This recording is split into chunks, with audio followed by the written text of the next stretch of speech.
DKV Raja's நேயர்கள் அனைவருக்கும் வணக்கம். இன்று நாம் அவிநாசியில் வீற்றிருக்கக்கூடிய அவிநாசி அப்பர் கருணாம்பாள் திருக்கல்யாண நிகழ்விற்காக அவிநாசி வருகை வந்திருக்கின்றோம். நாம் காண இருக்கும் சிறப்பு நேயர் ஐயா சண்முகம் அவர்கள். இவர் திருமுருகன் பூண்டியில் வீற்றிருக்கக்கூடிய முருகன் கோவிலின் முன்னாள் தலைவர். ஐயா வணக்கம். அவிநாசியில் வீற்றிருக்கக்கூடிய அவிநாசி அப்பர் கருணாம்பாள் இந்த அதாவது திருமண விழாவானது குறிப்பாக தேவேந்திர குல வேளாளர் மடத்தில் நடக்கிறது. எந்த அடிப்படையில் நமக்கு அந்த உரிமை இங்கு நடக்க காரணம் என்ன? தொன்று தொட்டு தேவேந்திர வேளாளர் சமுதாயம் சைவமாக இருந்து சிவபெருமானுக்கு சிவத்தொண்டு செய்த காரணத்தினால சென்னல், செவ்வாழை, செந்தனக்கட்டை இந்த மூன்றும் சிவாலயத்துக்கு உற்பத்தி பண்ணி தந்த நம்ம தேவேந்திர குல வேளாளர்கள். ஆகவே அவர்களுடைய அன்றைய நிலையில் சைவ நிலையில் இருந்து காலப்போக்கில் சைவ நிலையை மாறி அவர்களெல்லாம் வெளிப்பட்டு இன்றைக்கு இந்த சமுதாயம் இந்த நிலையில் சீரோடும் சிறப்போடும் இன்றைக்கு எங்கிருந்தாலும் நம்ம தேவேந்திர குலம் நல்ல முறையில் இருக்கின்றது. இப்பொழுது இங்கே அவிநாசியத்தினுடைய சிறப்பு இங்கே தேவேந்திர வேளாளர்களுடைய சிறப்பு திருமுருகநாதர் சுந்தர சுவாமிகள் அவிநாசியில் பிள்ளையின்ற பாலகனை தேவாரம் பாடி உயிர்ப்பித்து எழுத்து கொடுத்த ஸ்தலம் அவிநாசி கருணாம்பி ஸ்தலம்.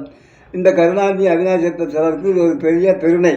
அதாவது சுந்தரர் நேரில் அதாவது அவர் நெஞ்சமாங்கூடல் கேரளா அரசு நட்பு கொண்ட காரணத்தினால அவர்களுடைய அழைப்புக்கு ஏற்றி இவர் அன்றைக்கு நிறையதான் காலையில் தான் நடந்து செல்வார்கள் திருமுருகநாதனை கேரளாவுக்கு. அப்போ கேரளா போகும்போது அங்கே நடந்து சென்று நம்ம திருவஞ்சக்கத்தில் அந்த மன்னரை கேரள மன்னரை சந்திக்கிறாரு. அந்த மன்னரை சந்தித்து அங்கிருந்து வழிபாடுகள் சில ஆலயங்களுக்கெல்லாம் சென்று வழிபாடு செஞ்சு ஊருக்கு திரும்பி வருவதற்காக சில பொருள்கள் கேட்டார் செலவுக்காக. ஆகவே சேரமான் பெருமான் வேண்டிய அளவுக்கு திரைகளை கொடுத்து அனுப்பிச்சு வைத்தார். அப்போ அங்கிருந்து நடந்து வரும்போது தான் இங்கே அவிநாசி அப்போ பார்க்காம பூண்டிக்கு நேராக கோயிலுக்கு போய் பூண்டியில் இருந்து அந்த தேவாரம் பாடுவதற்காக செல்லும்போது சில கல்வர்கள் மாதிரி நம்ம சிவ கணங்களை அனுப்பிச்சு அங்கே திருமண சுந்தரர் சுவாமி கொண்டு வந்த பொருளை எல்லாம் பிடுங்கி களவாடி கொண்டு வந்து கோயிலை வச்சிடறாங்க திருமணாளர் கோயிலில். அப்போ கோயிலை வச்சுருக்கும் போது உடனே சுந்தரர் நேராக கோயிலுக்கு போகிறாரு. அங்கே போய் விண்ணப்ப நான் தங்களை பார்க்காம போனது தவறு, ஆகவே என்னை மன்னித்து நமக்கு இந்த பாடு சில தேவாரங்களெல்லாம் பாடி அப்போ மறுபடியும் சுந்தரருக்கு அந்த பொருளையெல்லாம் திருப்பி கொடுத்து அவர் அவருடைய நாட்டுக்கு போய் அங்குள்ள குறைபாடுகளையும் பொருள் இல்லாத இடத்துக்கு பொருளையும் தந்தார் சுந்தரர். அப்படி சுந்தரர் வழிபாடு செஞ்சு போன இடம் திருமுருகநாதனுடைய கோயில் சிறப்பு. இந்த கோயில் இதிலே நம்ம தேவேந்தர்கள் அங்கே பூண்டியில் இருக்கக்கூடியவரெல்லாம் உறுப்பினர்களாகவும் செயலாளர்களாகவும் அந்த ஆலயத்துக்கு தொண்டு செய்கிறாங்க. இன்றைக்கி நமக்கு தெரிய எனக்கு 86 வயசு ஆகுது. இந்த 86 வயசில் நம்ம பரம்பரை தான் இந்த அவிநாசி அப்பர் கோயிலுக்கு திருக்கல்யாண மண்டபம் பெரிய நடந்திருக்கு. போன நூற்றாண்டிலையும் நம்ம பரம்பரையும் இந்த வழிபாடு தான் செஞ்சுருக்குறாங்க. அதனால தான் இந்த நூற்றாண்டுலேயும் நமக்கே அந்த வாரிசு பிரகாரம் நமக்கு இங்கே வந்திருக்குது. நம்மளுடைய தேவேந்திரர்களுடைய கட்டளை இந்த மடத்தில் தான் திருக்கல்யாணம் செஞ்சு உச்சநந்து சிவபெருமான் அப்புறம் தான் ரதத்துக்கு போவார். இங்கே திருக்கல்யாணம் முடிஞ்சது ரதோற்சவத்துக்கு போய் அங்கே மக்கள் ரத வழிபாடு ரதோற்சவம் அந்த 6 நாள் 7 நாள் செஞ்சு திருவேதி மக்களுக்கு எல்லாம் ஆசீர்வாதம் பண்ணக்கூடிய ஒரு 6 நாள் விசேஷம் இங்கே நடக்குதுங்க அவிநாசியில். அது நடக்கிறதுனால இங்கே அந்த சிறப்பு தேவேந்திரர்களுக்கு ஒரு தனி மரியாதை இருக்குங்க எங்கள் ஆலயத்தில். அந்த மரியாதைக்கு நாம் கட்டுப்பட்டு அவருக்கு தொண்டு செய்கிறாங்க சில பேர். இன்றைக்கு குங்குளிய கலையம் போடுறது ஒரு நண்பர் நம்ம தேவேந்திர வேளாளர் தான் போட்டுட்டு இருக்கிறார் அவிநாசி அப்பருக்கு. அவர் கருணாம்பா சாயரட்சை விழா கால பூஜை இந்த பூஜைக்கெல்லாம் கலந்து செய்கிறது நம்ம தேவேந்திர பஞ்சவத்தை செய்கிறாங்க. இது வரைக்கும் செஞ்சுட்டு இருக்காங்க. அதனால் நமக்கு கோயிலில் எல்லா சிறப்பும் எல்லா மரியாதையும் இன்றைக்கு நடக்குதுங்க. அதாவது நம்ம தேவேந்திர குலத்துக்கு. அதனால் நம்ம தேவேந்திர குலம் பிரிட்டிஷ்காரனுடைய அடிமைத்தனம் படும்போது தான் வெளியே போய் எல்லாம் அசைவர் ஆகிட்டாங்க. அது வரைக்கும் நம்ம சைவர் தான். சைவமாக இருந்து நாம் அசைவர் ஆக்கப்பட்டு இன்றைக்கே அசைவராக இருக்கிறாங்க. இன்றைக்கி என்னை பொறுத்தளவு நான் வந்து 17 நான் வந்து ஒரு சிவாச்சாரிய அடியார் எனக்கு நட்பு கிடச்சிதுங்க. சிவனடியார் நட்பு கிடச்சிது.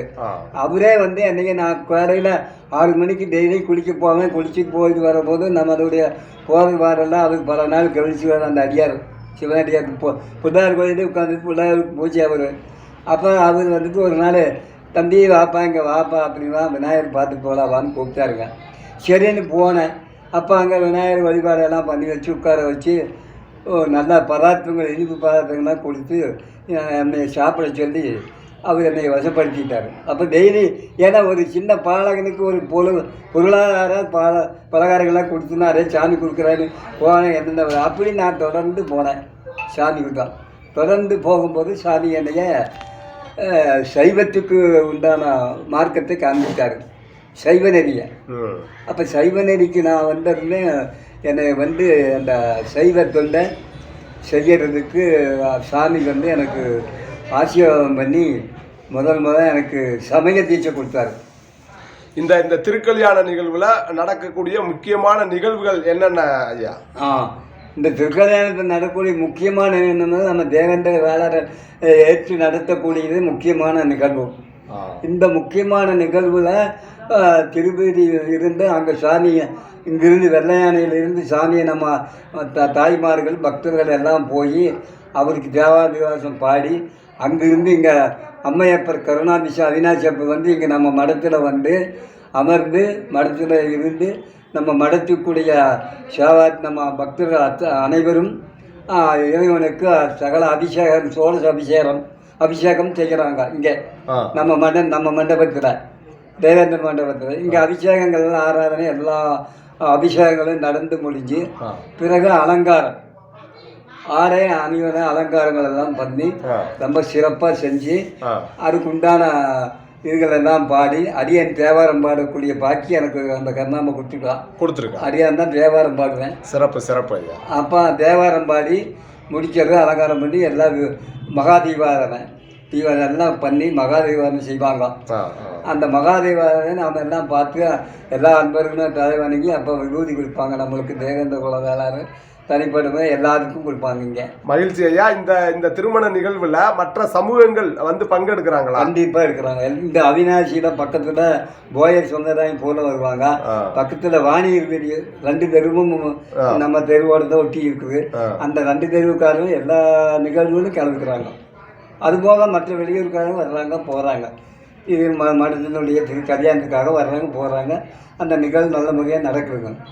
இன்றைக்கு இந்த சிறப்பு வந்து அது திருக்கல்யாணம் முடிஞ்சு சாப்பாடு சமையல் கல்யாண சாப்பாடுன்னு இருக்குங்களா, அந்த கல்யாண பிரசாத சாப்பாடு நம்ம மடத்துலேயே நடக்குங்க. எல்லா அன்பர்களும் வந்து ஷிஃப்ட்டு கரெக்ட் பண்ணி ஒவ்வொரு சாப்பிடாத வரிசையில் வந்து பக்கத்தில் இருந்து அன்னதானம் பண்ணுறாங்க நம்ம நண்பர்கள். அந்த அன்னதானத்தில் சிறப்பு அது வருஷம் நடக்குது. அதுக்கு பக்தர்கள் வெளியே இருக்கிறவங்களும் நண்பர்கள் கொடுக்குறாங்க, செய்கிறாங்க, வராங்க. அம்பாள் கருணாம்பா அவினாசிகளுடைய அனுக்கிரகத்தை பெறுவதற்காக வர்றாங்க. நம்ம மனசுக்கும் வர்றாங்க. சேவகம் தான். ரொம்ப சந்தோஷம் ஆச்சுக்கலாம். அதனால நம்ம தேவேந்திர சமுதாயம் இன்றைக்கு ஓரளவுக்கு எல்லா ஊர்களில் இருக்கிறதுக்கு ஓரளவுக்கு நாம் தப்பாக சொல்கிறோம். அவர் எந்த சாதனம் நம்ம சமுதாயத்தில் ஜான் பாண்டியன் வந்து எல்லா ஊருடையும் நம்ம சமுதாயத்தை 12 சொல்லலாம் 11 நின்னாலான்னு சொன்ன ஒரு விழிப்புணர்வு உண்டாக்கினவர் நம்ம ஜான் பாண்டியன் அவர்கள். இந்த திருவிழாவில் என்றையாவது அண்ணன் ஜான் பாண்டியன் அவர்கள் கலந்துருக்கிறார்கள் ஐயா? அவருக்கு இந்த வருஷம் நான் நினைச்சேன் அடியன் ஜான் பாண்டியனை அழைக்கலாம். நான் மெட்ராஸ் ஃபோன் போட்டு முந்தானத்து கூட பேசினேன். ஐயா நான் அங்கே மீட்டிங்கில் இருக்கு, மீட்டிங்கில் வந்தபோது நான் வரேன், நீங்கள் பார்க்கலாம், திருப்பூர் கோயம்புத்தூர்லாம் வருவார். அப்போ அங்கே பார்த்துக்கலாங்க, அப்போ நான் பேசிக்கிறேன் சொன்னார். ஆனால் இதுவரைக்கும் யாரும் அழைக்கல நம்ம சமுதாயத்தில். இனிமேல் நான் இந்த வருஷமே நினைச்சு அழைக்கிறதுக்கு அதுக்கு சந்தர்ப்பம் இல்லை சொல்கிறேன். அடுத்தாண்டு வேறு விசேஷங்கள் நடக்கிறதுக்கு நான் அவரை கூப்பிடுவேன். நாம் வருஷம்னா வந்துடுவார். நிச்சயமா ஐயா. நான் அவர் வீட்டுக்கு பாறைக்கோட்டைக்கு போனேன். மெட்ராஸுக்கும் போய் ஒரு நாள் 2 நாள் தங்கிட்டு அவரை பார்த்து சந்திச்சுட்டு சரி சில கோர்த்து விஷயமாக கேட்டுட்டு அந்த அம்மா எல்லாம் சொன்னாங்க. சரி கேட்டுட்டு நான் வந்தேன். அதனால் ஐயா அவர்களுக்கு ஒரு மரியாதை நான் வச்சுருக்கேன், அவர் நம்ம மேலே மரியாதை வச்சுருக்காரு. அந்த அளவில் நாங்கள் நம்ம சமுதாயத்தில் அந்த விழிப்புணர்வை ஏற்படுத்துறது பட்டி தொட்டி எங்கெங்கே நம்ம சமுதாயம் இருக்குதோ அந்தந்த ஊரில் நான் போய் நம்மளோட ஜாதி சொல்கிறதுக்கு பயப்படுறீங்கன்னு சொல்லி பலன்னு சொல்ல தலைநிலை சொன்னவர் ஜான்பாண்டி நல்லா என்னுடைய அபிப்பிராயம் அது. அவர் அதை செஞ்சுருக்கிறாரு. அதனால் நாம் அவரை பாராட்டலாம், தப்பில்லை. நிச்சயமா ஐயா, ரொம்ப மகிழ்ச்சி. ஏன்னா 87 வயதாகிறது. இந்த வயதில் உங்களை சந்தித்ததில் நாங்களும் மகிழ்ச்சியாக இருக்கோம். இன்னும் பல ஆண்டுகள் இருந்து எங்களுக்கு சிவத்தொண்டு செய்ய வேண்டும் என்று ஊடகம் சார்பாக உங்களுக்கு ஒரு வாழ்த்துகள். ரொம்ப நன்றி, ரொம்ப நன்றி. நன்றி. நம்ம சமுதாயத்தில் மேலும் வளர, மேலும் நம்ம சமுதாயம் மேலும் சமுதாய மக்கள் மேலும் வளர வளர வாழ்த்த என்னுடைய வழிபடி தெய்வமாகிய ஸ்ரீ கருணாநிதி அவினாஷ் அப்பர் தான் எனக்கு ஆத்மா தெய்வம். வழிபடுற தெய்வமே கருணாநிதி அவினாஷ் அப்பர் தான் எனக்கு தீட்சை தீட்சை வாங்கினதே அவங்களுக்கு தான். இப்போ தீட்சை வாங்கினதுலேருந்து எனக்கு எந்த குறைபாடு கிடையாது. நிறைவாக வச்சுருக்காரு, நோய் நொடியினால வச்சுருக்கிறாரு. அதனால் வர்றேன், கலந்துக்கிறதுக்கு பாருங்கள். அது எந்த இது இருந்தாலும் இங்கே கலந்துக்குவேன். நான் தேவேந்திர வேளாளர் சமுதாயத்தில் எல்லா நான் தெரிஞ்ச நண்பர்களே வருவாங்க போவாங்க. ஆகினால நம்ம சமுதாயம் இந்த நல்ல நற்கையில் இந்த நிலையில் சைவ நெறிக்கு வர வேணும்னு ஆசைப்பட்றேன். சைவ நெறி ஆர்வமுள்ள நண்பர்கள் எங்கள் அந்தந்த ஊரில் சிவாச்சாரியர்கள் இருக்க ஊரில் நடத்துட்டு அது நடக்குது, அவங்க செய்யணும். அவங்க செய்ய வாழ்த்துக்கிறேன். நன்றி நன்றி நன்றி. சமுதாயத்தை வாழ்க வளமுடன், வாழ்க நலமுடன். நன்றி நன்றி. சிற்றம்பலம்.